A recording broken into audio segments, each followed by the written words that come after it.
Welcome back to NFL Bets, where Chris got his revenge and led the pack with 8 out of 8 wins, 6 losses. Everybody else was at 7-7. Jason's still in the lead, but Chris made up some ground, and all the rest of us stayed in the same position. Me and Peter are tied. Made up some ground. Moved up one spot. If you do that for the rest of the season, you might get first place. It'll be tight. But we'll go into the next week, week 8, with, of course, our Ravens playing in Tampa Bay. The line is Baltimore by 1. I said the Ravens would cover in our episode. Peter, what did you say? I said the Ravens would lose by 2. So I'm going to have to take Tampa. And like I said, I hope I'm wrong on that. But Thursday night football in Florida makes me nervous.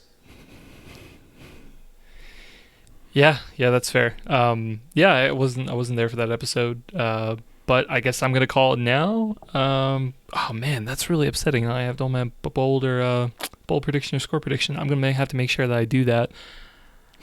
It's gonna be tough. You just say it now. You can add it in, you know. No. I'll do that. I will do that later. But man, that line is really close. I know Thursday night games do not favor the road team at all, but I don't know. Tampa's kind of a little bit of a tailspin, and I know Baltimore kind of doesn't really know what they want. Homer take, I'll take Baltimore.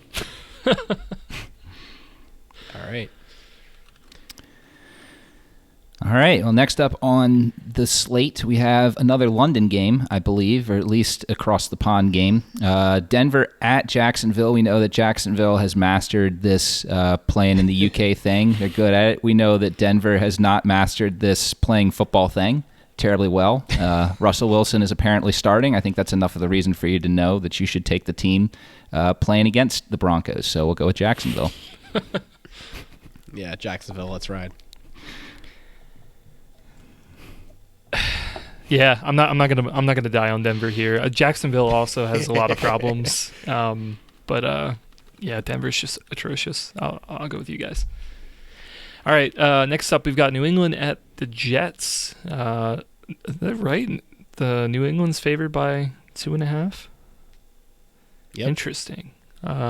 That's a little surprising for me. I feel like I don't really agree with that one. I mean, I know the Jets better than, their record is pretty good. The Jerry might be out with some of them. I kind of like the Jets, though. I think that they could win this. New England's having some issues with whoever's going to be playing quarterback. So I don't know if it's Zappy's job for the season yet, but I'll pick the Jets.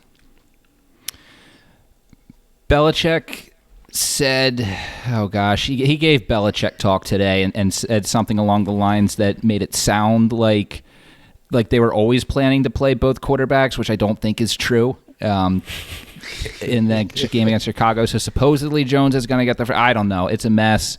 The Jets are without Breece Hall. He's been huge for their offense. It's really a shame that he's going to be out for the rest of the year.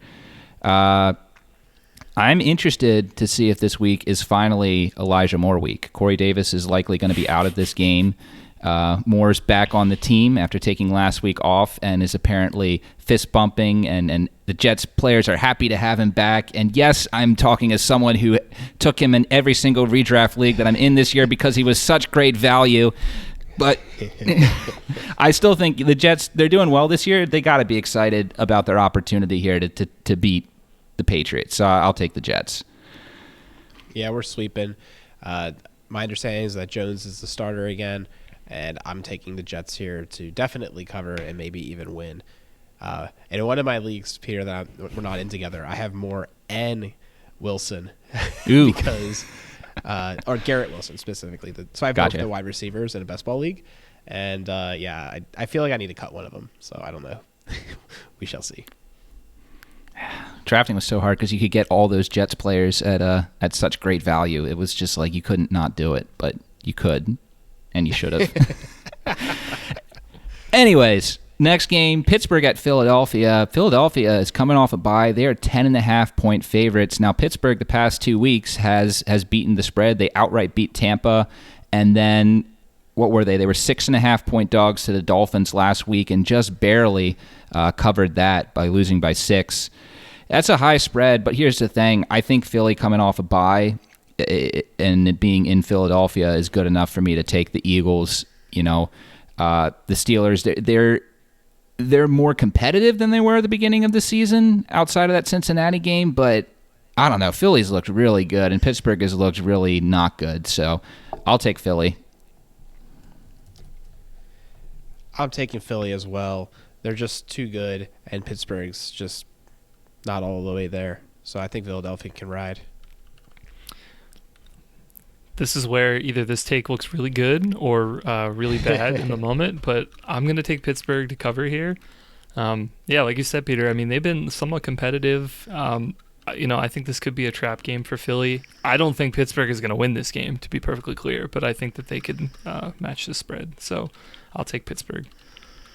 Hey, I took Pittsburgh the past 2 weeks, and that worked out well. So, Yeah. We'll see what happens. Yep. All right, next up we've got Miami at Detroit. Miami's favored by 3.5 points. I tell you what, man, Detroit, the first couple of weeks we thought, man, they've been really competitive. They've been close in games. They're just not winning as many of them. But the last couple of weeks, my goodness, they just have not really looked very good. I was surprised when I looked in the standings. I think they're 1-5, which it seems crazy. But I'm going to go Miami here. I just, until Detroit shows anything otherwise, I think you got to pick the better team. I didn't watch after the first quarter of that Sunday night game, so I don't know what happened to Miami's offense.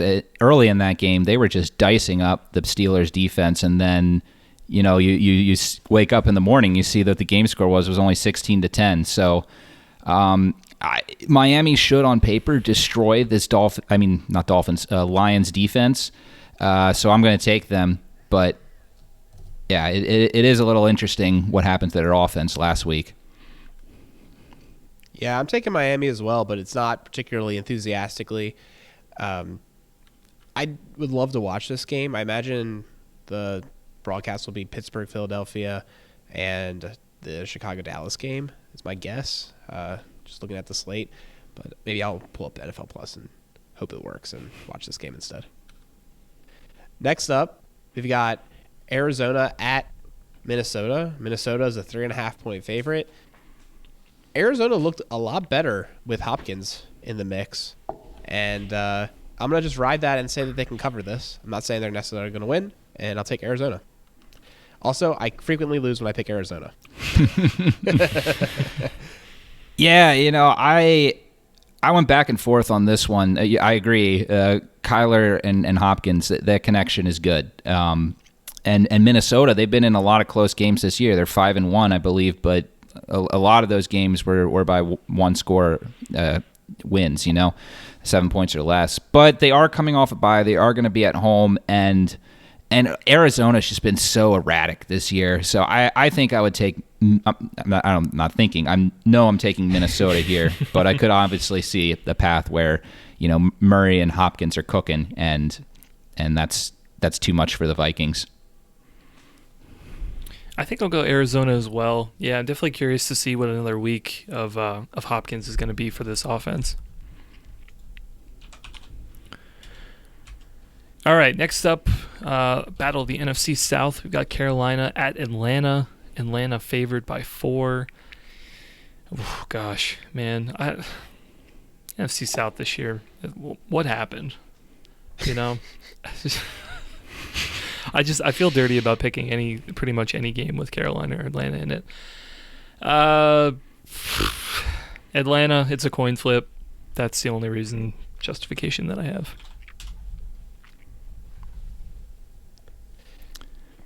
I feel like so no, you're next. Yeah, when trash plays trash, I usually take the points, but I'm not sure that Atlanta's total trash. They might just be like compost. So I'm going with Atlanta. I feel like this is a game where if you bet on it, like immediately, like someone takes you aside and takes you into a room where they're like try and like screen you for a gambling problem, because it's like, How do you know in this game? Carolina, they traded everyone away. They didn't trade everyone away, although Christian McCaffrey is basically everyone on their team, let's be real, or was. And they come in with a new coach, and they crush Tampa. And Atlanta, after destroying San Francisco, can't get their offense going against a mediocre Cincinnati defense. Granted, that game was on the road, and the San Francisco game was at home. So I don't know what to make of this one. I will say, though, I don't think Atlanta's won any games big this year. We know that they, up until last week, they were undefeated against the spread. But, yeah, I'm going to take Carolina just because I don't know if not Arizona, Atlanta, I have words tonight, is going to win that big if they do win. All right, next one is another interesting one. We've got Dallas welcoming the visiting Chicago Bears. Chicago Bears are on a little bit of an upswing here. Absolutely shocked all of us. We all picked New England to win that game and cover last week, and Chicago won it big. And Dallas, obviously, Dak Prescott came back last week, started out slow but finished hot. That's a big spread, but you know what? This Cowboys defense is very, very good this year. And I know that the Bears were able to score a lot of points against a very good Patriots defense too, but the Patriots don't have an offense that can keep pace with a slow Bears attack that is not ready for throwing many more than 20 pass attempts a game, which I think they would have to do. They probably get into like the 30-35 to keep pace with Dallas. So I'm going to take Dallas, even though that spread is pretty big for, Dak still being just one game removed from being unable to play. I'll take Chicago here. I think that they finally unlocked something with saying like, hey, Fields, you can do stuff that Lamar Jackson does. And what do you know? It's actually like a good thing. I'm a little curious. I mean, I'm struggling to think of historically how Dallas has played against some of these more mobile quarterbacks. They played the Ravens a few years ago, and that was a close game. They played Michael Vick back in the day, and they just destroyed They did struggle them. with Hurts this year. They did struggle a little bit with Hurts. So I'll say Chicago keeps it close. I'll pick them. This is a really tough game, maybe even harder than the previous one that we'd have no idea what's going to happen in, because we have a little bit of data points on each side. We see something that Chicago might be unleashing Fields and finally figuring out what they have, which would be super exciting for the sport. And then we have Dallas, who we know has a great defense. I think Chicago was able to put up so many points because of the quarterback terribleness out of New England. And I think because of that, I'm going to go with Dallas, but I can totally see how Chris is correct here. It's very tough. Next up, we have Las Vegas at New Orleans. Vegas is favored by 1.5 points. New Orleans apparently is going with Dalton, even though Winston is healthy, is my understanding. Which is interesting, I guess, but not that surprising because both of them are not particularly great. I think Vegas actually will win and cover this game. I don't know why, and I don't like picking them. But that's just my hunch because the NFL is weird and crazy. That was really weird if they, they beat Houston last week and beat them pretty well, actually. I think by 14 points or something. That was my outlier. Right? I picked Vegas. The only person to pick Vegas, and that's why I was 8-6. That said, I'm going to go Vegas again. I think they've got a good amount of pieces. They really just, had to kind of get out of their funk a little bit and put a game together. I think New Orleans is a pretty beatable team. So, I like Vegas here. Yeah, New Orleans defense has not been what it has been the past few seasons this year, and the Raiders, look what they got this year. Josh Jacobs the past 3 weeks has just been off the chart. Over 120 rushing yards in each game, multiple touchdowns in most of them. This is the guy that we were all expecting after the 2019 season, and then just the past two. Just where's he been? But the Saints are a little better against the run than the previous three teams the Raiders have played, but I still think that, just a healthy dose of Jacobs and then Carr throwing to Adams. I think the Raiders have enough offensive power to put the Saints in catch-up mode, which should be enough to win the game. And then after that, we've got the Tennessee Titans at the Houston Texans. Tennessee came off their bye week last week and beat Indianapolis. And then Houston, as we just said, got beat bad by Vegas. And, yeah, Tannehill didn't even play well last week, and the Titans were still able to win. Are the Texans a better team than the Colts? Debatable. If it's debatable, I think that's enough to say that Tennessee should be able to win this game handily, even though it is in Houston and it is a divisional one. So I'll take the Titans. I don't know, man. I don't know. I want to pick Houston, but I think the Titans are going to win. 2 points isn't much to cover. Oh, Tennessee. I don't like it.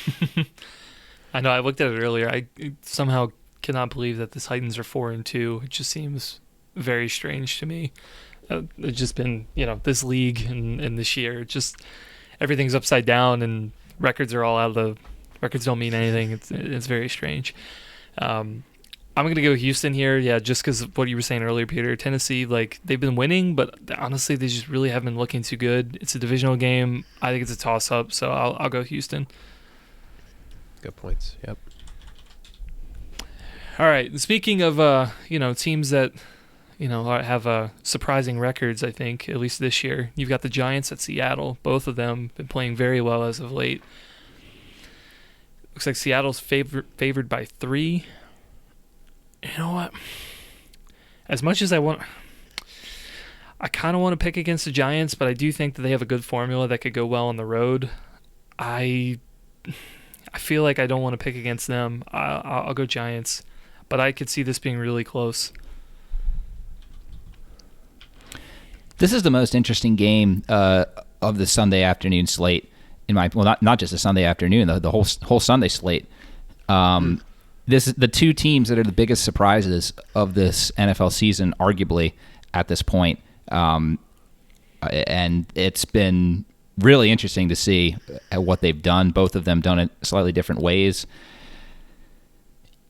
This is interesting. Seattle, Metcalf got hurt last game. I don't know how long he's supposed to be out. They were still able to have offensive firepower with Marquise Goodwin, 2 touchdowns last week. Who had that? But that's a tough one. I think I just got to give it to the team that's going to be hosting the team coming from the East Coast. I could certainly see the Giants winning this one. But, remember 2 weeks ago how big of a rushing game Kenyon Drake had against the Giants. Last week, Travis Etienne had his breakout game against the Giants. Sounds like the Seahawks should be able to ride Kenneth Walker pretty well in this game. Now, that being said, Seattle's rushing defense is not terribly great either, so maybe we're going to have a battle of the running backs here. So I'm just going with Seattle because they're home. Well, I sent that tiers list I thought was hilarious, and these two teams are in the how do we keep winning tier. And I totally agree with that. I'm going to side with Chris, take the points, and hope that the Giants either win or keep it close. I think that's the higher EV move, even though I can see it either way. I completely agree with Peter, too. This might be the most interesting game of the slate.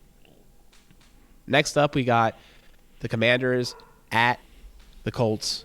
The Colts, 2.5-point favorites.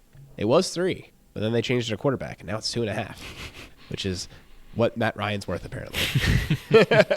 Half a point. I don't know. This is really tricky. Washington surprised us and beat Green Bay. 2 backup quarterbacks. I don't know. Washington. Trash on trash. Take the points.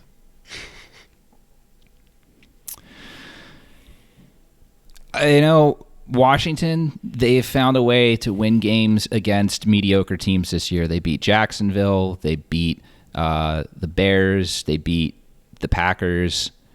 They're not a good team, but they're good enough in the games where they actually have a shot. So I'll take Washington, especially considering they'll be going against, what's his name, Ellinger. I mean, the guy's never started an NFL game to my knowledge and wasn't a high pick, so I don't know how much we're really expecting from him. I'll do another contrarian pick here. I'll go Indianapolis. I agree with both of you guys. Both these teams are really underachieving. But hey, I think we had Zappe kind of go off in his first couple of games and play really well. I wouldn't surprise me if we had another, late round quarterback do the same thing for the Colts. So I'll take them to win that. All right, next up we've got San Francisco at LA. And I'm assuming this is the Rams, right? Not the Chargers? Because we just have LA. It is the Rams. Oh. Good catch. Yeah. All right, it is the Rams. I thought I remember seeing it earlier. It is the Rams. Yeah. Chargers Okay. are on bye. Yeah, that's Yeah. right. Okay, so I do think San Francisco is definitely the better team here. They've had a few kind of weird losses the last couple of weeks. I think I'm gonna go with San Fran though. I think that they're gonna be able to pull it around. Definitely going with San Fran here. The Rams are just not it this year. This is a must-win for the Rams. Their season is over if they don't. They just had their bye week. I would hope. And I actually would expect this is a coaching staff. They just came off the Super Bowl. This has been one of the best franchises in the league over the past 4 or 5 seasons. And San Francisco, that was a pretty gut-wrenching beatdown they took to the Kansas City Chiefs. I think that may have affected their team psyche a bit, especially after that unexpected loss to Atlanta that they had before that. I agree with you guys on a neutral playing field. Just nothing. But putting these two teams together, San Francisco should win this game. But I think where both those teams are in the season, I think the Rams will be able to eke out a win here by a field goal, and that's all they'll need with that. Well, actually, San Francisco's straight up favored, so that'll be enough. Oh, and then the next one's really easy. Okay, we got Green Bay Packers at Buffalo. I don't even need to look at the spread. It's Buffalo. Buffalo's winning. #analysis. Yeah, Green Bay, man, they look really down. Another one of these, just like, where's the season gone? I don't think anybody would have picked Aaron Rodgers to have such a drop off as he did, and just the overall team is just a drop off. As much I do think at some point they will turn it around and start to win some games. I don't think it's this week though. I'm gonna go Buffalo. Yeah, I'm going Buffalo too. Green Bay's bad. Buffalo's good. Next up, in the last one, Monday Night Football. Cincinnati at Cleveland. The line's shifted a little bit. Cincinnati is now 3.5-point favorites. Divisional game should be close. Blah, blah, blah, blah, blah. Cincinnati. They will cover. They will win. I mean, they should do what the Ravens couldn't do. Beat them in convincing fashion. Yeah, Cincinnati's offense came alive last week against the Falcons. Cleveland, I don't know how much more fight they've got left in them. Their record is not good, and they just keep losing these close games. So the only thing they got going in their favor is this is a home game, and I don't think that's enough. Cincinnati. I don't know if Cleveland's going to win this, but I think they can keep it within a field goal. So I'll pick Cleveland. All right. I guess that wraps it up. Thanks for following along, and we'll be back next week to pick more bets, and hopefully we all make some money this week.